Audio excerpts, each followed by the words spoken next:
लाहौर की सेशन अदालत ने लॉन्ग मार्च के दौरान वकला पर मुबैना तशद्दुद के मामले में वज़ीर आज़म शहबाज शरीफ, वज़ीर आला और वज़ीर दाखिला के खिलाफ इंदराज मुकदमा की दरख्वास्त में कानून के मुताबिक कार्रवाई का हुक्म दे दिया है। मजीद बात करेंगे डॉन न्यूज़ के नुमाइंदे राना बिलाल से।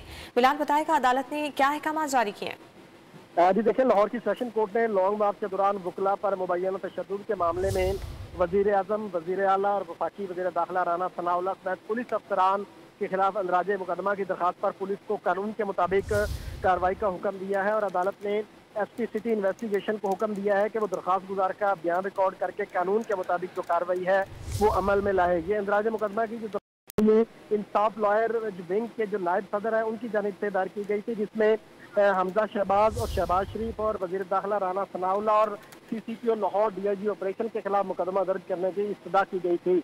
दरख्वास्त गुजार का कहना था कि लॉन्ग मार्च के दौरान वकला को जो है वो बदतरीन तशद्दुद का निशाना बनाया गया, खवातीन को हरासा किया गया और उनसे मोबाइल भी छीने गए। ये सब कुछ वज़ीर आज़म, वज़ीर आला और वज़ीर दाखिला के कहने पर किया गया। दरख्वास्त गुजार का यह भी कहना था कि अदालत पुलिस को मुकदमा दर्ज करने का हुक्म दे। अदालत की जानिब से ये दरख्वास्त मंजूर कर ली गई है और पुलिस को हुक्म दिया गया है कि दरख्वास्त गुजार का मौक़िफ़ रिकॉर्ड करके कानून के मुताबिक कार्रवाई अमल में लाई जाए। बहुत शुक्रिया बिलाल।